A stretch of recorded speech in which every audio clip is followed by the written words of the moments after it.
નમસ્કાર તાલીમાર્થી મિત્રો, આઈટીઆઈ ઈ લર્નિંગ પ્રોગ્રામમાં હું PR Jadav, supervisor instructor ITI Malpur, આપ સૌનું હાર્દિક સ્વાગત કરું છું. આઈટીઆઈમાં ચાલતા કોમ્પ્યુટર ગ્રુપ અંતર્ગત જાવા પ્રોગ્રામિંગ લેંગ્વેજમાં આવતા use of break and continue કીવર્ડ્સના પ્રેક્ટિકલ ઉપયોગ વિશે આજે હું આપ સૌને તાલીમસર માર્ગદર્શન આપીશ. મિત્રો, બ્રેક કીવર્ડનો ઉપયોગ પ્રોગ્રામની અંદર લૂપમાંથી તરત જ એક્ઝિટ થવા માટે થતો હોય છે. લૂપ એક્ઝિક્યુટ થઈ રહ્યો હોય અને પર્ટિક્યુલર કોઈ એક આઇટરેશન પરફોર્મ થતું હોય અને એ આઇટરેશન વખતે જ અચાનક લૂપમાંથી આપણે બહાર નીકળી જવું હોય તો બ્રેક કીવર્ડનો ઉપયોગ કરવામાં આવે છે. જ્યારે કન્ટિન્યુ કીવર્ડનો ઉપયોગ લૂપની અંદર કોઈ પર્ટિક્યુલર આઇટરેશન સ્કીપ કરીને નેક્સ્ટ આઇટરેશનથી પ્રોગ્રામને કન્ટિન્યુ કરવા માટે થતો હોય છે.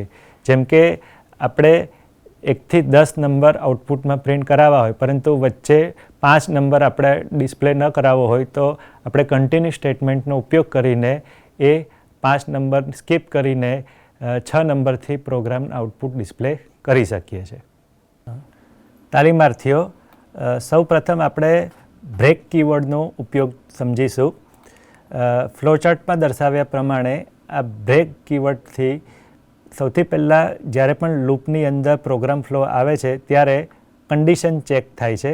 હવે કન્ડિશન જો ફોલ્સ હશે તો લૂપમાંથી બહાર જ નીકળી જશે, પરંતુ જો ટ્રુ થશે અને બ્રેક કીવર્ડ લખ્યો હશે તો ઇમિડિયેટલી પ્રોગ્રામ લૂપમાંથી બહાર નીકળી જશે.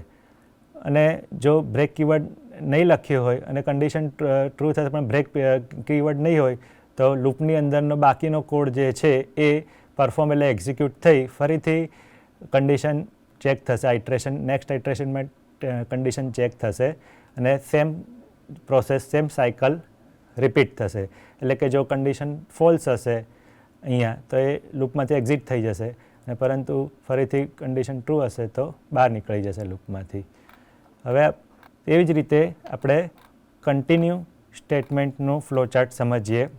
અગાઉ કહ્યું એ પ્રમાણે કન્ટિન્યુ સ્ટેટમેન્ટનો ઉપયોગ, કીવર્ડનો ઉપયોગ લૂપમાં જે કરંટ એટલે કે જે હાલમાં ચાલતું જે કોઈ આઇટરેશન હોય તેને સ્કીપ કરીને નેક્સ્ટ આઇટરેશનથી પ્રોગ્રામ કન્ટિન્યુ કરવા માટે થાય છે. તો આપણે એ ફ્લોચાર્ટની મદદથી સમજીશું. ફ્લોચાર્ટમાં દર્શાવ્યા પ્રમાણે લૂપની શરૂઆતમાં કન્ડિશન ચેક કરવામાં આવે છે.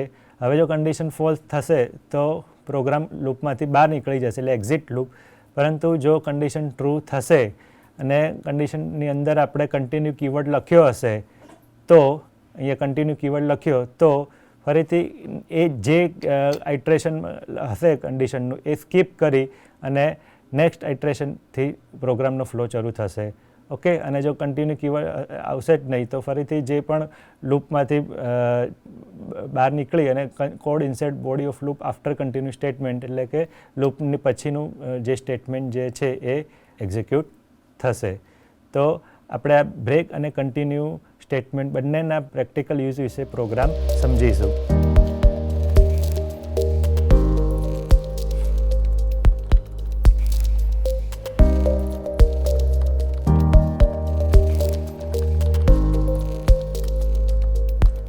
એક જાવાનો ક્લાસ ક્રિએટ કરીએ જેની અંદર મેઇન મેથડ ડિક્લેર કરીએ.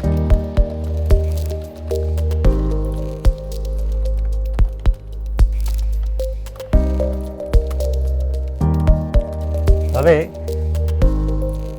આ મેઇન મેથડની અંદર આપણે એક ફોર લૂપ લખીશું.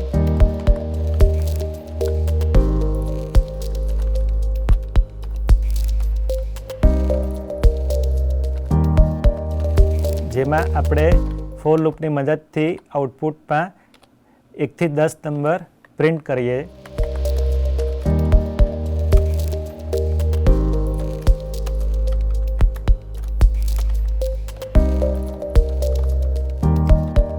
આઉટપુટમાં પ્રિન્ટ કરવા માટે આપણે પ્રિન્ટ મેથડ લખીશું. તો આ ફોર લૂપમાં દર્શાવ્યા પ્રમાણે અહીંયા આપણે આઉટપુટમાં 1 થી 10 નંબર્સ પ્રિન્ટ થાય છે. એ પહેલાં આપણે આ પ્રોગ્રામ કમ્પાઇલ કરીને રન કરીને ચેક કરી લઈએ.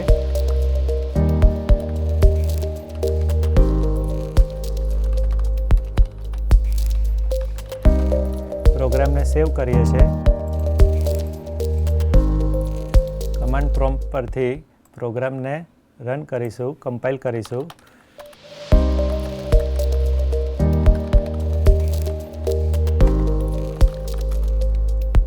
પ્રોગ્રામ સફળતાપૂર્વક કમ્પાઇલ થઈ ગયો છે. હવે એને આપણે રન કરીશું.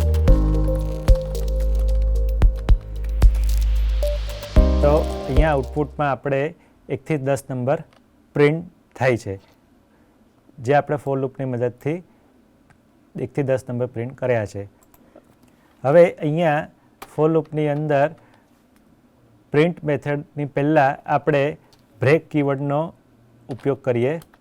હવે આપણે અહીંયા કન્ડિશનમાં લખીશું, એટલે કન્ડિશન માટે હું ઇફ સ્ટેટમેન્ટ લખું છું. ઇફ આઈ ઇક્વલ્સ ટુ 3, એટલે કે આઈની વેલ્યુ જ્યારે 3 હશે ત્યારે આપણે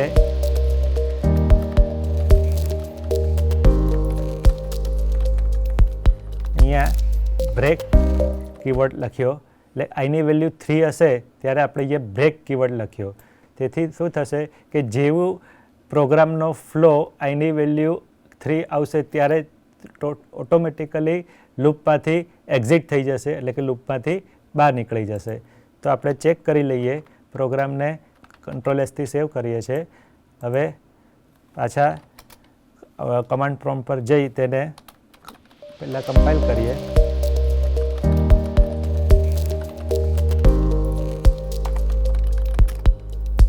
પ્રોગ્રામ સફળતાપૂર્વક કમ્પાઇલ થઈ ગયો છે.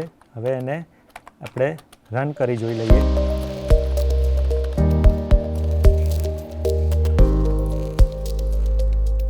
આપણે પ્રોગ્રામને રન કરતાં આઉટપુટમાં ફક્ત 2 જ નંબર ડિસ્પ્લે થાય છે, 1 અને 2. બાકીના નંબર્સ જે છે 3, 4, 5, 6, 7, 8, 9, 10 આઉટપુટમાં આવતા નથી. તો આનું કારણ એ જ છે કે અહીંયા આપણે કન્ડિશનમાં લખ્યું કે આઈ ઇક્વલ્સ ટુ 3 અને પછી આપણે બ્રેક કીવર્ડ લખ્યો. એનાથી શું થશે કે જેવો આઈની વેલ્યુ આઈ ઇક્વલ્સ ટુ 3 આવશે, એટલે આઈની વેલ્યુ લૂપમાં જ્યારે 3 આવશે ત્યારે તરત જ એ બ્રેક કીવર્ડને લીધે લૂપમાંથી બહાર નીકળી જશે, લૂપ ટર્મિનેટ થઈ જશે.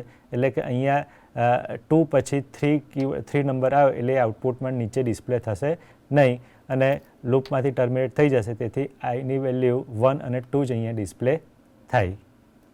હવે જે રીતે આપણે અહીંયા બ્રેક કીવર્ડનો ઉપયોગ કર્યો તેવી જ રીતે આપણે કન્ટિન્યુ પણ કીવર્ડનો ઉપયોગ કરીને એનો પણ કઈ રીતે પ્રેક્ટિકલ ઉપયોગ થાય છે તે સમજીએ. હવે અહીંયા આપણે આ ઇક્વલ્સ ટુ 3 લખ્યું, એની જગ્યાએ આપણે અહીંયા લખીએ આ ઇક્વલ્સ ટુ 5 અને અહીંયા બ્રેક કીવર્ડની જગ્યાએ આપણે લખીએ કન્ટિન્યુ. ઓકે, તો અહીંયા લૂપ તો સેમ જ છે, લૂપમાં કન્ડિશનમાં કંઈ જ ફેરફાર નથી કર્યો, પરંતુ આપણે અહીંયા અગાઉ બ્રેક કીવર્ડનો ઉપયોગ કર્યો હતો અને બ્રેક કીવર્ડનો ઉપયોગ કરીને આપણે લૂપને ટર્મિનેટ એટલે એક્ઝિટ કરાવી દીધું હતું અને એ રીતે આપણે બ્રેક કીવર્ડનો ઉપયોગ શીખ્યા. એવી જ રીતે અત્યારે હવે આપણે બ્રેક કીવર્ડની જગ્યાએ કન્ટિન્યુ કીવર્ડનો ઉપયોગ કરીએ અને એ લૂપ એનાથી એનો પ્રેક્ટિકલ શીખીએ. તો ઇફ આઈ ઇક્વલ્સ ટુ 5, આઈની વેલ્યુ 5 થશે ત્યારે કન્ટિન્યુ કીવર્ડ આવશે અને કન્ટિન્યુ કીવર્ડ પ્રોગ્રામ ફ્લો જોશે તો શું થશે એ આપણે હવે આઉટપુટમાં સમજીએ. પ્રોગ્રામને સેવ કરીને કમ્પાઇલ કરાવીએ.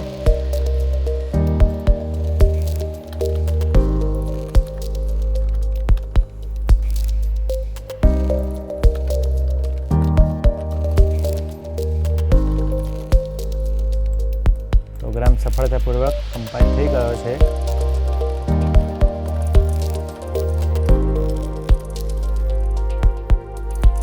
આઉટપુટમાં આપણે જોઈ શકીએ છીએ કે એક નંબરથી પ્રિન્ટ થાય છે આઉટપુટમાં, એક પછી નેક્સ્ટ 2, 3, 4. 4 પછી 5 નથી આવતું, 4 પછી સીધું 6 આવે છે અને પછી 7, 8, 9 અને 10. 10 નંબર સુધી જેમ લૂપમાં કન્ડિશન લખી છે એ પ્રમાણે 10 નંબર સુધી પ્રિન્ટ થાય છે, પરંતુ અહીંયા નંબર 5 ડિસ્પ્લે નથી થતો. 4 પછી સીધું 5 નંબર સ્કીપ કરી દે છે અને 6 નંબરથી આગળ લૂપમાં કન્ડિશન પ્રમાણે આઉટપુટમાં નંબર્સ પ્રિન્ટ કરે છે. તો અહીંયા આપણે લૂપની અંદર કન્ડિશનમાં લખ્યું છે ઇફ i = 5 એન્ડ કન્ટિન્યુ. તો આ કન્ડિશનને લીધે કન્ટિન્યુ કીવર્ડનો ઉપયોગ કર્યો, જેથી એ લૂપમાં જ્યારે આઈની વેલ્યુ 5 હશે તો એ આઇટરેશન સ્કીપ કરી દેશે. એટલે આઇટરેશન સ્કીપ કરી દેશે જેથી આઈની વેલ્યુ અહીંયા આઉટપુટમાં પ્રિન્ટ થશે નહીં, અને તેથી એ 5 નંબર સ્કીપ કરી અને નેક્સ્ટ આઇટરેશન વખતે 6 નંબરથી આગળ પ્રિન્ટ કરવાનું કન્ટિન્યુ કરશે. તો આ રીતે કન્ટિન્યુ કીવર્ડનો પણ ઉપયોગ કરીને લૂપમાં એક કરંટ આઇટરેશન સ્કીપ કરી અને બાકીના આઇટરેશન્સ કન્ટિન્યુ કરીને પ્રોગ્રામ ફ્લો કરી શકાય છે. તો મિત્રો, આપ સૌને પ્રેક્ટિકલમાં બ્રેક અને કન્ટિન્યુ કીવર્ડ્સના ઉપયોગ વિશે સંપૂર્ણ માહિતી મળી ગઈ હશે. આભાર.